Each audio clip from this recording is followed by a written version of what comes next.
कहानी शुरू होती है एक ऐसी दुनिया को दिखाते हुए जहां एलियंस धरती पर कोई अजीब हमला कर देते हैं, जिससे धरती पर भीषण गर्मी में जहरीली बर्फ गिरने लगती है और जिसे छूते ही इंसान तुरंत मर जाते थे। लेकिन जब इसी बर्फ को ठंडे खून वाले कीड़ों ने छुआ तो वो जायंट मॉन्स्टर्स में बदल गए। हालात अब और डरावने हो गए जब एलियंस ने मॉन्स्टर्स के साथ साथ इंसानों को भी अपने कंट्रोल में लेना शुरू कर दिया। और इसी बीच हम हमारे मेन कैरेक्टर जुआन को देखते हैं, जो इस बर्फबारी से पहले अपने दोस्त के घर पार्टी करने गया था। वह अपने पूरे मजे पर था कि तभी अचानक बिजली चली गई। अजीब बात यह थी कि बिजली जाते ही सबके मोबाइल भी एक साथ बंद हो गए। उसी समय घर की मालकिन एलेना घबराई हुई नीचे दौड़ती आई। उसने अपने पति टानो को बताया कि घर के बाहर उनका पड़ोसी बेहोश पड़ा हुआ है। टानो तुरंत खिड़की के पास गया और बाहर झांक कर देखा। उसे लगा कि शायद उसे हार्ट अटैक आया होगा, लेकिन जैसे ही वह मदद के लिए बाहर निकलने वाला था तभी बाहर जोरदार धमाका सुनाई दिया। बाहर एक ब्लैक कार की टक्कर हो चुकी थी और ड्राइवर का हाथ खिड़की से बाहर लटका हुआ था, मानो वह बेहोश हो चुका हो। अगले ही पल सबने देखा कि बाहर बर्फ जैसी कोई चीज गिर रही थी, जबकि उस समय भीषण गर्मी का मौसम चल रहा था और तापमान 48 डिग्री था। ये देखकर सभी हैरान रह गए। तभी सफेद बालों वाले बूढ़े रूसो ने कहा कि उसने हाल ही में खबरों में एक बिजली घर में लगी आग के बारे में पढ़ा था और शायद ये सफेद चीज उसी आग से निकली कोई जहरीली राख हो सकती थी। यह सुनते ही एलेना घबरा गई। उसने तुरंत अपने पति को बाहर जाने से रोक दिया, क्योंकि उसे लगा कि बाहर गिरे पड़ोसी शायद किसी जहरीली गैस से प्रभावित हुए होंगे। इसलिए उसने टानो को घर के अंदर ही रहने के लिए कहा। तभी रूसो को अचानक कुछ याद आया और उसने घबराकर अपना मोबाइल निकाल लिया। उसने सभी को तुरंत अपने परिवार वालों को फोन करने के लिए कहा, ताकि उन्हें घर से बाहर न निकलने की चेतावनी दी जा सके। लेकिन जिसका मोबाइल कुछ पल पहले तक 90% भी चार्ज था, वो भी बंद हो चुका था। तब टानो को घर के लैंडलाइन फोन का ख्याल आया। उसने फोन उठाकर कुछ नंबर मिलाए, लेकिन लैंडलाइन भी पूरी तरह बंद पड़ा था। अब सभी को समझ आ गया कि मामला बेहद गंभीर है। खुशकिस्मती से टानो घबराने वालों में से नहीं था। वह बैठकर हालात बिगड़ने का इंतजार नहीं करना चाहता था।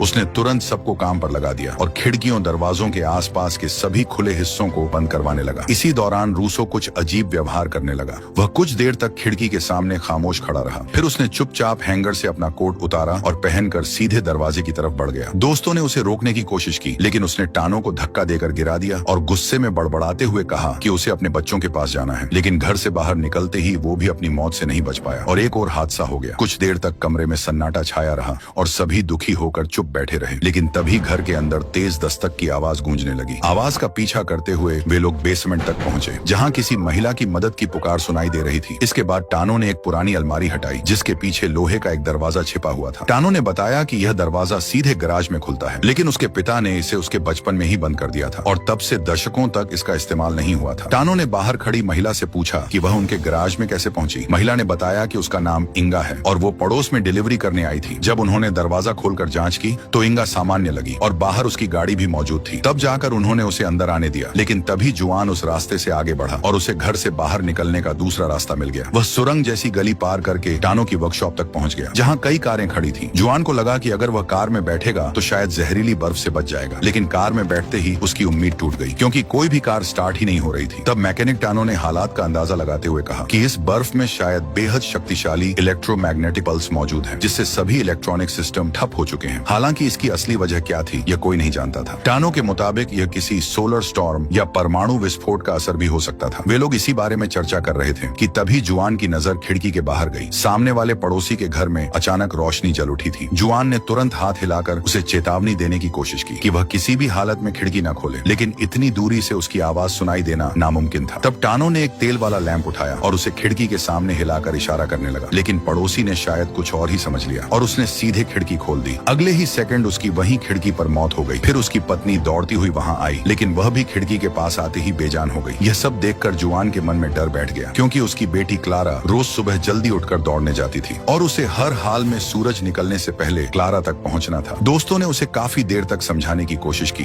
लेकिन जब वह नहीं माना तो टानो ने उसके लिए एक अस्थायी सेफ्टी सूट बनाने का आइडिया दिया। हालांकि उनके पास सही सामान नहीं था, इसलिए उन्होंने जुआन को कई परतों वाली वाटरप्रूफ जैकेट और पैरों में प्लास्टिक की थैलियां चढ़ा दी और सभी जोड़ टेप से कसकर बंद कर दिए। आखिर में टानो ने उसे एक पुराना गैस मास्क पहनाया, जो कई सालों से स्टोर रूम में पड़ा हुआ था और जिसे उसने खुद भी कभी इस्तेमाल नहीं किया था। उसे बस उम्मीद थी कि यह मास्क बाहर गिर रही उस रहस्यमयी बर्फ से कुछ सुरक्षा दे सकेगा। यानी जुआन पूरी तरह जान जोखिम में डालकर बाहर जाने वाला था। लेकिन उसके निकलने से ठीक पहले एक और मुसीबत खड़ी हो गई। रूसो के साथ आए आदमी उमार ने अचानक शॉटगन उठा ली और जुआन से मास्क अपने हवाले करने को कहा, क्योंकि वह भी यहाँ से निकलकर अपने घर जाना चाहता था। लेकिन टानो ने तुरंत देख लिया कि बंदूक में गोलियां भरी ही नहीं थी, इसलिए वह बिल्कुल नहीं डरा और उसने झटके से बंदूक उसके हाथ से छीन ली। गद्दारी करने वाले दोस्त का मामला खत्म करने के बाद जुआन आखिर बाहर निकल पड़ा। बाहर पहुंचते ही उसने राहत की सांस ली, क्योंकि वह पूरी तरह सुरक्षित था। इसका मतलब मास्क और कपड़ों का इंतजाम सच में काम कर रहा था। रास्ते में उसे अपने मरे हुए दोस्त की लाश दिखाई दी। वह कुछ पल उसके सामने खामोश खड़ा रहा, फिर खिड़की के पास खड़े दोस्तों को आखिरी बार अलविदा कहा। आगे बढ़ते हुए उसने सड़क पर बिखरी अनगिनत लाशें देखी। पूरा शहर किसी उजड़े हुए कब्रिस्तान जैसा लग रहा था। एक जगह उसे एक ट्रेन दिखाई दी जहां हजारों यात्री मरे पड़े थे। वह करीब गया तो खिड़कियों पर दर्जनों हथेलियों के निशान दिखाई दिए। कांच पर एक महिला ने लिपस्टिक से मदद की गुहार भी लिख रखी थी। पहली नजर में लगा कि लोग ट्रेन में फंस गए होंगे, लेकिन अंदर जाने पर सच्चाई कुछ और निकली। लोग दरअसल ट्रेन के पिछले हिस्से में डर के मारे छिपे हुए थे। उसे देखते ही सभी जोर जोर से चिल्लाने लगे, लेकिन जुआन ने उनकी बातों पर ध्यान नहीं दिया। उसने अपना बैग खोला और पानी की एक बोतल उनकी तरफ फेंक दी। एक बोतल पानी के लिए लोग आपस में टूट पड़े। जब जुआन वहां से जाने लगा तो वे लोग और ज्यादा बेचैन हो गए। यहाँ तक कि एक आदमी बाहर निकलने की कोशिश भी करने लगा, लेकिन बाकी लोगों ने उसे पकड़कर वापस खींच लिया। जुआन मास्क और अस्थायी सुरक्षा कवच पहनकर सुरक्षित बाहर निकल आया था, लेकिन शहर की हालत देखकर ऐसा लग रहा था मानो पूरी सभ्यता खत्म हो चुकी हो। उसने पहले अपनी एक्स वाइफ के घर जाकर उसे सतर्क करने की सोची। तभी उसे किसी के सीटी बजाने की आवाज सुनाई दी। वह तुरंत पीछे मुड़ा, लेकिन वहाँ कोई नहीं था। कुछ देर बाद फिर वही आवाज सुनाई दी। इस बार उसने ध्यान से देखा। दरअसल हवा में हिलती एक एल्यूमिनियम सीढ़ी बिजली के खंभे से रगड़ खा रही थी और उसी से सीटी जैसी आवाज निकल रही थी। जुआन ने राहत की सांस ली और आगे बढ़ गया, लेकिन कुछ मिनट बाद बर्फबारी और तेज हो गई। तभी उसे फिर 2 बार साफ सीटी सुनाई दी। इस बार पीछे मुड़कर देखने पर उसका खून जम गया। दूर एक धुंधली सी परछाई खड़ी थी। ऐसा लग रहा था जैसे उसके सिर पर हेलमेट हो और हाथ में बंदूक भी हो। खतरे का अंदेशा होते ही जुआन ने कदम तेज कर दिए और पास के रेलवे स्टेशन में घुस गया। खुशकिस्मती से वह रहस्यमयी आदमी उसके पीछे नहीं आया। 2 घंटे से ज्यादा सफर तय करने के बाद आखिरकार जुआन अपने अपार्टमेंट पहुंच गया। बिल्डिंग में घुसते ही उसकी नजर एक अजीब मरे हुए कुत्ते पर पड़ी। उसके सिर पर हेलमेट लगा था और पूरे शरीर पर प्लास्टिक की थैलियां बंधी थी। ऐसा लग रहा था जैसे किसी ने उस एक्सपेरिमेंट किया हो। सीढ़ियों की तरफ बढ़ते ही उसे हथौड़े की आवाज सुनाई दी। वह धीरे से ऊपर गया। कुछ लोग दरवाजों के ताले तोड़ रहे थे। इस आपदा के बीच लूटपाट शुरू हो चुकी थी। जुआन ने खुद को छिपाए रखा और अपनी पत्नी को ढूंढने निकल गया, लेकिन आगे बढ़ते ही उसे कई लोगों की एक साथ मंत्र पढ़ने जैसी आवाज सुनाई दी। पहले तो उसे कुछ समझ नहीं आया, लेकिन दूसरी मंजिल पर पहुंचकर उसने देखा कि कई लोग हाथों में मोमबत्तियां लिए खड़े थे और वे इस भयानक आपदा के खत्म होने की प्रार्थना कर रहे थे। जुआन बिना रुके ऊपर चढ़ता रहा, लेकिन घर पहुंचकर उसका दिल बैठ गया। दरवाजा आधा खुला हुआ था और उस पर ताला भी नहीं लगा था। इसका मतलब उसकी पत्नी बाहर जा चुकी थी। उसने पत्नी और बेटी का नाम लेकर कई बार आवाज लगाई, लेकिन अंदर से कोई जवाब नहीं आया। एक ही रात में उसे लगा जैसे उसने अपना पूरा परिवार खो दिया हो। तभी बाहर से कोई आवाज आई। जुआन तुरंत बाहर भागा। उसे लगा शायद उसकी पत्नी लौट आई हो, लेकिन वहाँ एक अनजान आदमी कुछ सामान चुराने की कोशिश कर रहा था। पूछने करने पर उसने बताया कि उसे यहाँ से दवाइयाँ लेने भेजा गया है। तभी 2 पड़ोसी भी वहाँ पहुँच गए। उन्होंने जुआन से उसे छोड़ने की गुजारिश की और बताया कि उसे दरअसल जुआन की पत्नी ने भेजा था। पत्नी के सुरक्षित होने की खबर सुनते ही जुआन ने उसे छोड़ दिया, लेकिन तभी उस आदमी की नजर जुआन के हाथ पर पड़ी बर्फ पर गई। जुआन को भी अचानक एक अहम बात समझ आई। बर्फ उसके हाथ पर पड़ी थी, फिर भी उसे कोई नुकसान नहीं हुआ। वह समझ गया कि बर्फ जमीन पर गिरने के बाद अपना जहर खो देती थी। उसी समय उसकी पत्नी एलेना भी वापस आ गई और सबसे पहले उसने पड़ोसियों को कमरे से बाहर भेजा। जब जुआन उससे पूछा कि बेटी कहाँ है, तो एलेना का मुंह उतर गया और बोली कि वो तो अपनी दोस्तों के साथ पार्टी में गई थी और दोनों को नहीं पता था कि उनकी बेटी आखिर किस इलाके में है।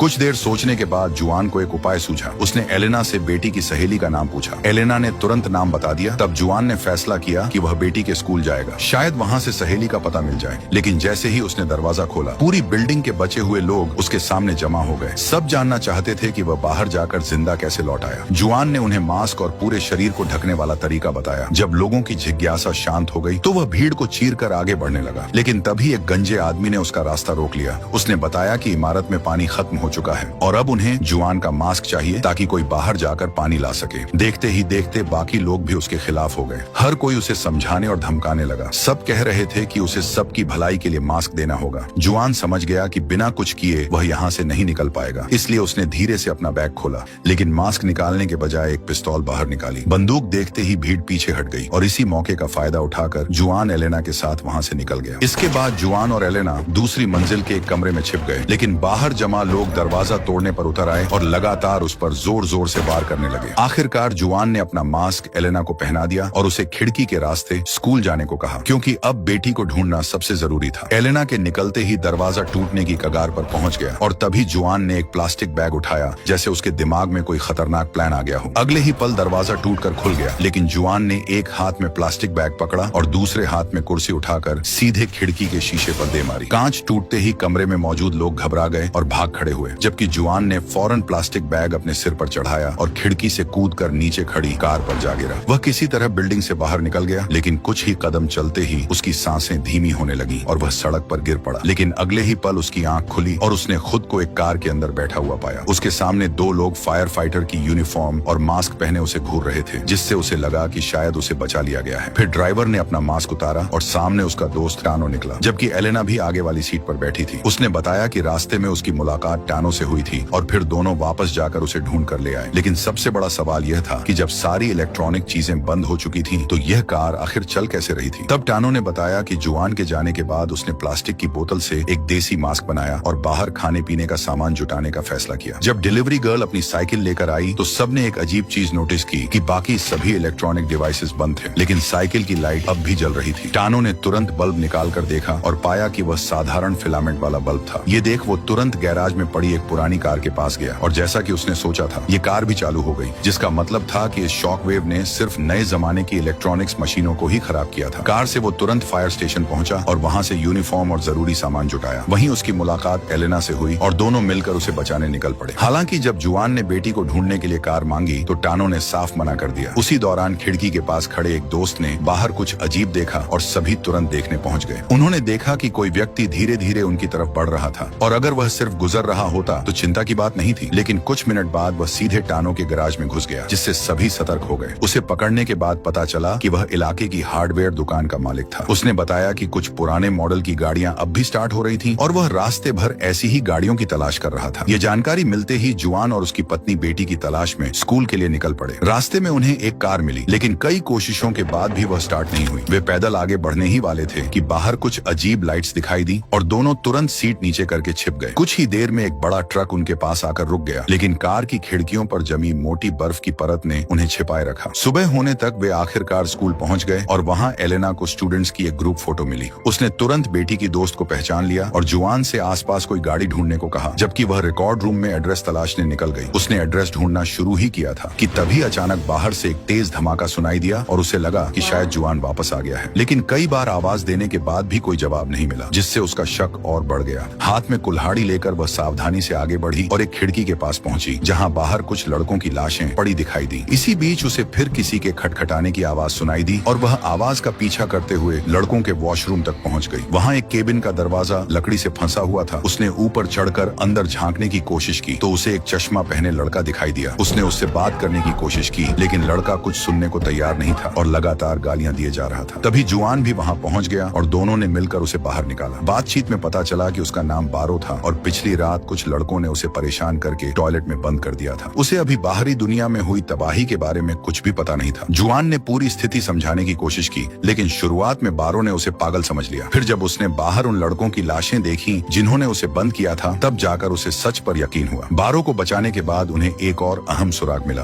क्योंकि जब पत्नी ने फोटो में बेटी की दोस्त दिखाई तो बारो उसे पहचान गया। हालांकि उसने एक शर्त रखी कि वह उन्हें उस लड़की के घर तक ले जाएगा, लेकिन बाद में उन्हें उसे उसके घर छोड़ना होगा। जुआन तुरंत स्कूल गार्ड की पुरानी कार ले आया और बारो के बताए रास्ते पर चलते हुए वे कार से जल्दी ही बेटी की दोस्त के घर पहुंच गए। घर पहुंचने पर जुआन ने कहा कि उनके पास एक्स्ट्रा मास्क नहीं है, इसलिए बारो को फिलहाल कार में ही रुकना होगा। इसके बाद दोनों ने दरवाजा खटखटाया, लेकिन जब अंदर से कोई जवाब नहीं आया तो दोनों दरवाजा तोड़कर अंदर घुस गए। अंदर सन्नाटा पसरा हुआ था और किसी के न मिलने पर दोनों को डर सताने लगा कि कहीं उनकी बेटी के साथ कुछ बुरा तो नहीं हुआ। फिर वे पीछे के आंगन में पहुंचे, जहां उन्होंने एक पूरे परिवार को स्विमिंग पूल के पास मरा पड़ा देखा। जुआन घबराकर एक लड़की के पास गया और उसका चेहरा उठाकर देखा। जैसे ही उसे एहसास हुआ कि वह उसकी बेटी नहीं है, उसके दिल का बोझ थोड़ा हल्का हुआ। लेकिन तभी बारो भी कपड़े लपेटकर घर के अंदर आ गया और पूल के पास पड़े मरे लोगों को देखते ही जमीन पर बैठ गया। उसी पल जुआन को सच्चाई समझ आ गई कि बारो ने उनसे झूठ बोला था, क्योंकि यह घर उसी का था और असलियत यह थी कि बारो उनकी बेटी की दोस्त को जानता तक नहीं था। अपने पूरे परिवार को मरा हुआ देखकर बारो बुरी तरह टूट गया और उसे तेज बुखार चढ़ गया। यहीं से जुआन और एलेना के बीच कार में बहस शुरू हो गई। जुआन किसी भी कीमत पर अपनी बेटी को ढूंढना चाहता था, लेकिन उसकी पत्नी का कहना था कि पहले बारो का इलाज करना जरूरी है। हालात ऐसे हो गए कि न तो बेटी की दोस्त का पता मिला और ऊपर से आधा दिन बर्बाद होने के बाद एक नई जिम्मेदारी भी उनके सिर पर आ गई। आखिरकार जुआन कई गलियां घूमता हुआ एक मेडिकल स्टोर तक पहुंचा। वह अपनी बेटी के लिए बचाकर रखा हुआ मास्क बारो को पहनाकर अंदर ले गया। दुकान के भीतर उसकी पत्नी ने प्यार से बारो को बुखार की दवा खिलाई, लेकिन तभी एक प्रेग्नेंट महिला वहां पहुंच पहुंची और स्टोर के गेट पर गिड़गिड़ाने लगी। एलेना को उस पर रहम आ गया और उसे ले लिया, लेकिन तभी उसके बॉयफ्रेंड ने गन उनके सर पर टिका दी और जबरदस्ती कार की चाबी लेकर वहाँ से फरार हो गए और जाते जाते जुआन और उसकी पत्नी को टॉयलेट में बंद कर गए। हालांकि वह एक बड़ी बात नोटिस नहीं कर पाए थे। उसके जाने के बाद जुआन लगातार बारों को आवाज लगाता रहा और दरवाजा खोलने को कहता रहा। इसके बाद उसने दरवाजा खोला और दोनों को बाहर निकलने दिया। अब उनके पास न कार बची थी और न ही लंबा सफर तय करने की ताकत, क्योंकि उनके साथ एक बीमार बच्चा भी था। इसी दौरान जुआन ने सड़क किनारे एक आदमी को अपना सामान समेटते देखा। एक पल के लिए उसके दिमाग में उस आदमी को मारकर उसकी कार छीनने का ख्याल आया, लेकिन तभी उस आदमी का परिवार बाहर आया और जुआन का दिल बदल गया। उसने फैसला किया कि पहले बारों को टानो के पास छोड़ना बेहतर होगा। रास्ते में वह फिर उसी ट्रेन के पास पहुंचा जिसे उसने पहले देखा था, लेकिन इस बार जमीन पर पड़ी सारी लाशें गायब थीं। जुआन ट्रेन में चढ़कर अंदर देखता है। जिस डिब्बे में पहले लाशें थीं वह भी अब खाली हो चुका था और जिस डिब्बे में जिंदा लोग छिपे थे वहाँ सीटों पर अजीब सा चिपचिपा पदार्थ जमा होता है। ये साफ हो चुका था कि वे लोग किसी इंसान के हाथों नहीं मरे, शायद उनके साथ कुछ और भी ज्यादा भयानक हुआ था। उसी रात दिन में जुआन को लूटने वाला आदमी और औरत एक पेट्रोल पंप पर पहुंचते हैं। आदमी मास्क पहनकर बाहर उतरता है और पेट्रोल भरवाने लगता है,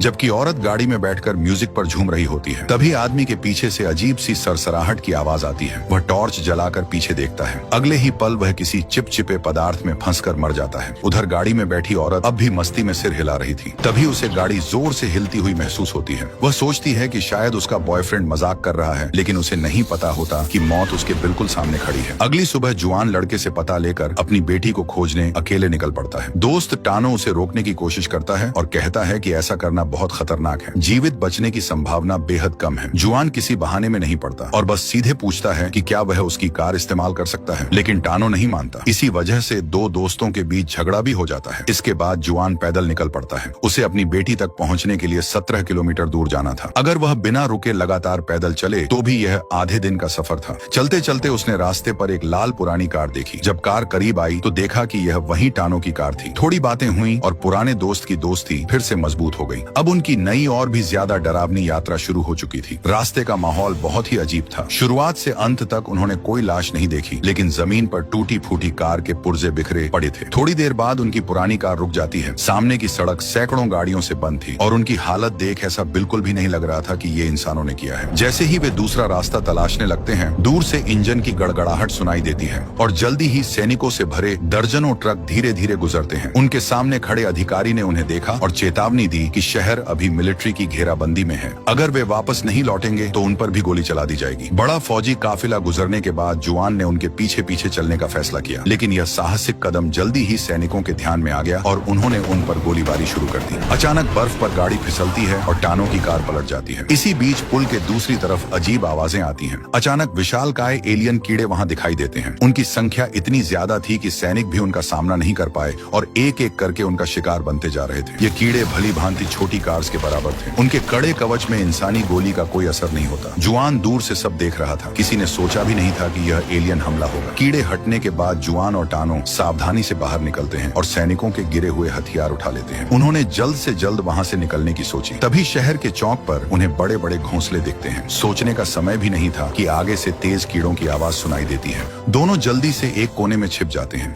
जल्दी ही उन्होंने देखा कि एक विशालकाय कीड़ा एक लाश को खींचकर नीचे ले जा रहा है। यह दृश्य देखकर दोनों ओर तेजी से पीछे हटने लगे, लेकिन टानो फिसलकर दीवार से टकरा जाता है और आवाज से चारों तरफ का सन्नाटा टूट जाता है। नीचे से कीड़ों की सरसराहट सुनाई देती है। इस खतरे के बीच जुआन ने तुरंत एक गोली चलाकर कीड़े के सिर को भेद दिया और चमत्कारिक रूप से उसे मार दिया, लेकिन अभी भी राहत नहीं मिली। जमीन जोर से हिलने लगी और तभी पास में एक आदमी उन्हें बुलाता दिखा। जुआन और टानो तुरंत डर के मारे उसकी तरफ भागे। पीछे से अजीब आवाजें और भी तेज होती जा रही थी। पता चलता है कि कीड़े अब मरे हुए कीड़ों को खा रहे हैं। वे तुरंत बर्फ पर बने हुए निशानों का पीछा करते हुए आखिरकार एक चर्च के पास पहुंचे, लेकिन उसके भारी लोहे के दरवाजे बंद थे। उनके लगातार दरवाजा पीटने पर भी कोई जवाब नहीं आया। कीड़े लगभग उनके पास पहुंच ही रहे थे कि ऊपर से अचानक आग का गोला उनके ऊपर फेंका जाता है। ऊपर देखा तो पता चलता है कि लोग आग उछाल रहे हैं। आग की दीवार ने कीड़ों को थोड़ी देर के लिए रोक लिया। इस बीच जुआन और टानो चर्च में घुसकर सर्पिल सीढ़ियों से एक कमरे तक पहुंचते हैं। वहां 10 से ज्यादा जिंदा लोग इकट्ठा थे। थोड़ी देर आराम करने के बाद किसी ने जुआन को बताया कि यह कीड़े आसमान से आ रहे हैं। अगर वह विश्वास नहीं करता तो ऊपरी मंजिल की खिड़की से देख सकता है। जुआन ने ऊपर देखा और उसके सामने बेहद डरावना दृश्य था। रात के अंधेरे में लाल रोशनी के जैसे तारे बादलों से होकर गुजर रहे थे। हर लाल किरण का मतलब था कि और कीड़े आने वाले हैं। तभी जुआन को समझ आता है कि उसकी बेटी के जीवित रहने की संभावना कितनी कितनी कम है। कुछ घंटों बाद जुआन को पता चलता है कि वहाँ के लोग जाने की योजना बना रहे थे क्योंकि खाने की कमी गंभीर हो गई थी। उसी दिन बीच रात के समय कीड़ों के लौटने के बीच 10 से 15 लोगों का समूह चुपचाप चर्च से निकलता है। सड़क पर अजीब वातावरण था। आसमान से लाल सितारों जैसी चीजें गिर रही हैं। वे सावधानी से दीवार के पास चलते हुए एक पुल के नीचे पहुंचे। लोगों को एक फटे हुए बस को पार करना था और फिर एक गुप्त रास्ते से आगे बढ़ना था। सभी धीरे धीरे चल ही रहे थे कि अचानक कीड़े हलचल करने लगते हैं। जुआन एक औरत और बच्चे की जोड़ी की मदद कर रहा था। तभी वह बस के अंदर फंस जाता है। टूटी हुई खिड़की से देखा तो वही विशालकाय कीड़े इधर उधर घूम रहे थे। तभी एक कीड़ा अचानक रुकता है। लग रहा था कि उसने बस में अपना शिकार देख लिया है। इसी खतरनाक वक्त में चर्च में 2 बुजुर्ग अंतिम ताकत लगाकर घंटी बजाते हैं। कीड़े तुरंत अपना ध्यान बदल लेते हैं और दौड़ते हुए उस तरफ चले जाते हैं। जुआन बस के अंदर सांस रोककर इंतजार करता रहा। कीड़े चले जाने के बाद वह बाहर निकलता है। सभी लोग जल्दी से गाड़ी में बैठते हैं और जल्द से जल्द वहां से निकलते हैं। जुआन और उसके साथी कीड़ों से पीछा छुड़ाकर उस मिलिट्री कैंप की ओर बढ़ रहे थे जिसका जिक्र सैनिकों ने किया था। लेकिन रास्ते में अचानक टानो चलती गाड़ी से उतरकर भाग गया। तभी जुआन को एहसास हुआ कि वे टानो के घर के पास पहुंच चुके थे। इसलिए उसने भी बाकी लोगों से विदा ली क्योंकि उसकी पत्नी वहीं मौजूद थी। लेकिन जब वह टानो के गैराज पहुंचा तो उसने टानो को बेहद घबराया हुआ पाया। घर के अंदर जाने पर उसने टानो की पत्नी को रोते हुए देखा। यह देखकर जुआन का दिल बैठ गया और उसे लगा कि शायद उसकी पत्नी के साथ कुछ बुरा हो गया है। लेकिन लिविंग रूम में पहुंचते ही उसने पत्नी को सुरक्षित देखा। हालांकि कमरे में मौजूद सभी लोगों की नजरें सोफा पर टिकी हुई थी। पहले तो उसे लगा कि शायद बारो के साथ कुछ हुआ है, लेकिन जैसे ही उसने सोफा की तरफ देखा उसकी सांसें थम गईं। वहां उसकी बेटी क्लारा लेटी हुई थी जिसे वह कई दिनों से पागलों की तरह ढूंढ रहा था। क्लारा को बिल्कुल न हिलता देख उसके पैरों तले जमीन खिसक गई। लेकिन जब उसने उसके चेहरे को छूकर देखा तो राहत मिली क्योंकि वह जिंदा थी। एलेना ने बताया कि उनकी बेटी खुद रास्ता ढूंढकर टानो के घर पहुंची थी। क्लारा ने भी बताया कि उसे याद था कि उसके पिता हर शुक्रवार टानो के घर ताश खेलने आते हैं। फिलहाल वह बेहद थकी हुई थी और गहरी नींद में थी, इसलिए उन्होंने फैसला किया कि उसके जागने के बाद ही सब कुछ पूछा जाएगा। कुछ देर बाद पड़ोसी भी कीड़ों के खतरे पर चर्चा करने टानो के घर पहुंचे। टानो का मानना था कि कीड़े अब बहुत करीब आ चुके हैं और जितनी जल्दी हो सके यहाँ से निकल जाना चाहिए। लेकिन पड़ोसियों को बाहर की दुनिया ज्यादा खतरनाक लग रही थी, इसलिए उन्होंने टानो को अपनी मोटरहोम की चाबी देकर घर बदलने का प्रस्ताव दिया। अगले दिन सभी लोग उसी मोटरहोम में निकल पड़े। तभी टानो की नजर एक हरे रंग के मास्क पर पड़ी जिसे क्लारा पहनकर आई थी, जो उसे कुछ जाना पहचाना लग रहा था। हालांकि उसने ज्यादा ध्यान नहीं दिया और इसे संयोग समझकर छोड़ दिया। लेकिन बेटी का अचानक वापस लौट आना पहले से ही काफी रहस्यमय था। वह किसी नींद की बीमारी से ग्रस्त व्यक्ति की तरह लगातार सोती ही जा रही थी। कई घंटे सफर करने के बाद रास्ते में उन्हें दूर काला धुआं उठता दिखाई दिया। करीब पहुंचने पर पता चला कि एक कार का एक्सीडेंट हुआ था, लेकिन अंदर मौजूद लोगों की मौत हादसे से नहीं बल्कि गोली लगने से हुई थी। यानी रास्तों पर लूटपाट और हत्या का दौर भी शुरू हो चुका था। उधर सफर के दौरान आखिरकार उनकी बेटी क्लारा की नींद खुल गई, लेकिन उसके व्यवहार में कुछ अजीब बदलाव नजर आ रहे थे। टानो ने वह मास्क उसके सामने रखा जो उसके पास मिला था,